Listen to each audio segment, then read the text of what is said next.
My name is Dan Paquette. I'm the Chief Sustainability Officer at Woodmeister Master Builders.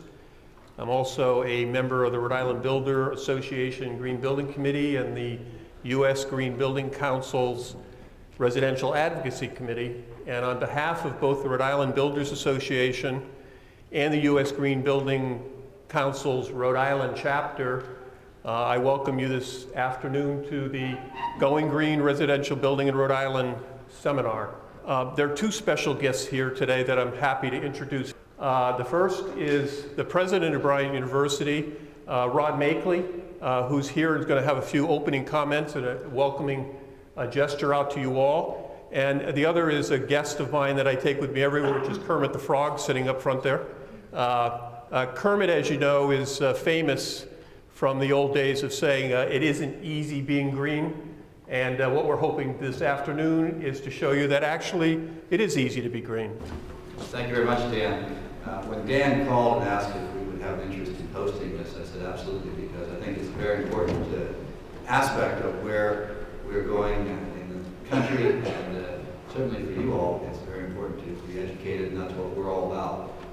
We had just completed a energy efficient home here on the campus, which I'm privileged and honored to live in. It's called the Callahan House. And Dan was very helpful. Woodmeister built it when we started this project because we think it's important to go green. We had that in mind. We just had an energy company come in and talk to us about how to save money on energy, because we have a major initiative going here on campus on saving energy costs. And when they found out what our costs are, they said, we're not sure that we can help you much because we really have a very efficient team working. But we're always looking for ways to save on the cost of energy. So when the Board of Trustees wanted to build this new residence house, we decided let's see if we could get it to the best standard without having significant increased capital expense. And we were able to do that. It has geothermal heating in it. It has significant thought that went into both how to insulate windows, things that are important and very cost efficient. And so we're very honored to be an Energy Star house. I don't know if we're one of the first in the state, but certainly we're, I think, one of the best. And so I would encourage you all to think about it. The technology's out there, and it is a great area to focus on. I think it's only going to become more important as people begin to think about the higher cost of oil and gasoline and gas to heat their homes. So Dan, we welcome you all and congratulate you all. I look forward to seeing many more homes being built with this new type of green technology. Thank you. Thank you, Ron. Yeah, and I'd like to thank Ron and Bryant not only for the commitment to the environment with the house they just built, but also for hosting us this afternoon.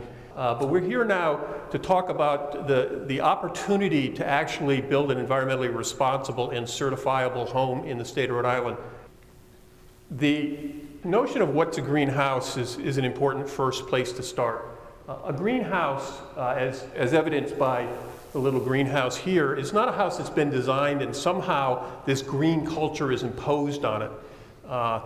A greenhouse is an organic process where the architect, the owner, and the contractor are all engaged in an approach right from the very beginning, right from the design inception, to create a house that embodies all of the requirements. So it's not something that's added on, it's something that's integral to the process. A greenhouse is also not a box with a solar panel on top and your electric car plugged into it. I think a lot of us that were involved in this effort in the 70s made it more difficult for people to understand the significance of it, because solar houses and underground houses all had odd shapes and lots of windows and were in some ways rather eccentric. And today, the reality is that your greenhouse can actually be whatever you want it to be. But how it's constructed, the materials with which it's constructed, the insulation and the thermal approaches and the mechanical equipment that are used are what go to make it a certifiable greenhouse. How come we're building environmentally responsible houses? I don't need to get up on a soapbox to talk about the realities. And people can have different perceptions of what those realities are. One reality is the picture on the left that, climate change and global warming are going to have an impact. They are going to change the climate potentially. We are going to see sea level rise, and there are things to be concerned about. But that's a little bit of a fear-driven approach. And for those of us in the shelter industry, we're optimists, and you have to be an optimist today. I'm sure you're all feeling that. But we have a client, we have a dream, we have excitement, and we don't want this to be driven out of fear. We don't want it to be driven out of anything other than the right reasons to do it. The planet in the center is an important image. I think we're all concerned about being responsible to the planet we live on. And this effort is not one that's high-minded or philosophical. I think it's one that's born out of the truth that if in fact we can build buildings that use less fossil fuels and we put less gases into the environment, it's a good thing. And it's a common sense building thing that architects agree to, builders agree to, and ultimately we're hoping that the buying public agrees to. The last image is the one that's perhaps most endearing to me. I have 9 grandchildren, and there is a sense of what we're passing on. I mean, we are passing this gift on. We also could be passing on quite a deficit in other things. But I think we need to be responsible in that effort. How come we need a national standard? It's easy to talk about a greenhouse. It's easy to say, oh, my house is green, or I'm environmentally responsible building. But if you remember 10, 12 years ago, every product that came out was natural or organic, or, there was no prohibition as to how you'd use those words. And until the FDA or the USDA actually put a set of standards together to say that if you're going to sell food as organic, it will be this, it didn't mean anything. Today, when you go into Whole Foods or you go into Stop and Shop and you buy, a bag of vegetables and it says organic, there's a federal agency behind that making sure that that in fact meets the standards for organic. What will the new standards be? We're here today to talk about the 3 national standards that are available. But just like we have a nutrition fact, that wasn't on the box of Cheerios when I was a kid growing up, probably not you either. But now today my grandkids tell me, how much sugar's in something, or, Grandpa, that's got a lot of carbs in it, which obviously I need to pay attention to. So, we have a generation of people growing up using standards and things that define what a product is. Why wouldn't we do that to a house? When we go buy a car, what's plastered on the window? What's plastered on the window is something that tells us about how many miles per gallon it gets. And we can build houses that now, through the standards you're going to hear, actually can have attached to them a rating.